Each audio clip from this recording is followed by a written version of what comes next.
जय श्री कृष्ण।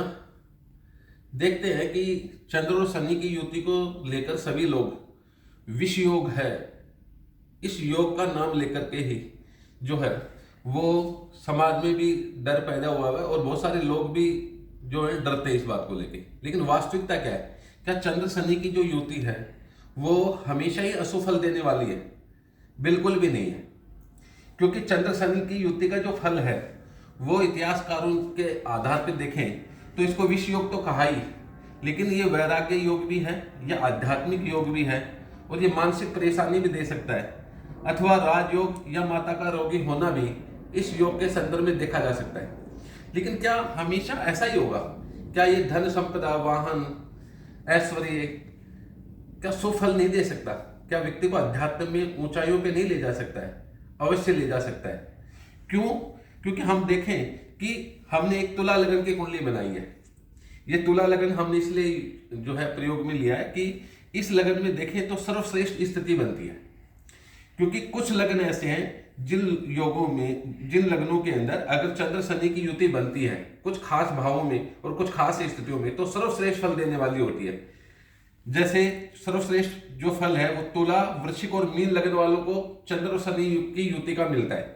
तुला लगन में आप देखें कि लगन में ही चंद्र शनि है तो यहां पर क्या हुआ कि चतुर्थेश पंचमेश जो केंद्रेश और त्रिकोणेश है उसका दूसरे केंद्रेश यानी चंद्रमा से दशमेश से संबंध है। लगन के अंदर शनि स्वयं उच्च का हो गया और चंद्रमा भी लगन के अंदर है, तो ये क्या अशुभ फल देगा? हमेशा कदापि नहीं।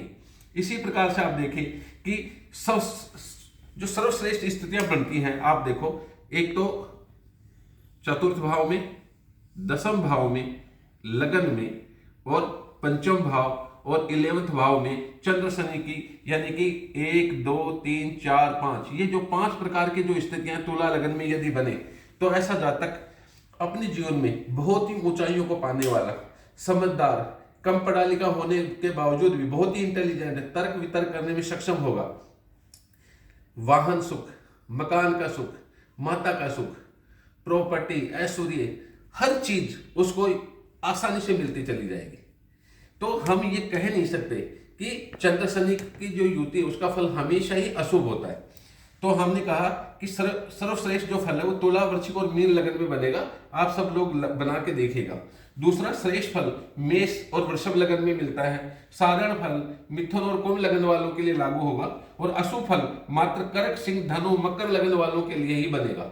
उसकी भी स्थिति है, क्योंकि जब चंद्रमा या शनि में से कोई भी ग्रह या तो स्वयं वो मार्केश हो जाए या वो 6 8 12 का स्वामी हो जाए तो ऐसी स्थिति में ही उसका अशुभ फल विशेषकर अशुभता के रूप में ज्यादा परिणित होगा।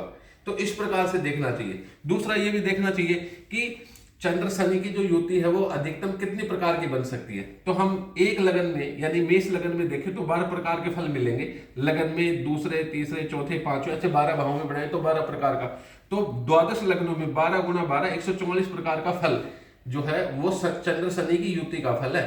इसलिए चंद्र शनि की युति को विष योग कहना और स्वयं भी भ्रमित होना और जनसाधारण को भी भ्रमित करना ये हमेशा जो है अच्छी बात नहीं है। और इन सब चीजों से हमें दूर हटने की आवश्यकता है, क्योंकि जो ग्रहों की स्थितियां हैं वो किस लगन में, किन भावों में बनी है, उनके आधार पर प्रेडिक्शन करनी चाहिए। आप देखिए शनि जो है वो अध्यात्म को रिप्रेजेंट करने वाला ग्रह है। जिनके भी लगन, पंचम और नवम भाव में शनि होता है ऐसे लोग बहुत ही इंटेलिजेंट होते हैं और बहुत ही मेहनती और परिश्रमी भी होते हैं और इनको ज्यादा दुनियादारी से लगाव नहीं होता। ये हमेशा अध्यात्म में रुचि लेने वाले, आस्तिक प्रवृत्ति के, पूजा पाठ करने वाले, मंदिर में जाने वाले, चैरिटी करने वाले और मान अपमान से परे सोचने वाले लोग होते हैं। तो इसलिए कि चंद्र शनि को बस विष योग है, विष योग है, इस प्रकार का जो है वो जो ये भ्रमित करने का जो ये काम चल रहा है इससे हमें बचने की आवश्यकता है। इस प्रकार से हमें इसको देखने की आवश्यकता है। आप 12 लग्नों में लगा के देखें और फिर उस प्रकार के फल देखें तो आप देखेंगे कि चंद्र और शनि की जो युति है वो व्यक्ति को नेम, फेम, यश, कीर्ति, ऐश्वर्य, सुख सुविधाएं सब कुछ देने वाली बनती है। धन्यवाद। जय श्री कृष्ण।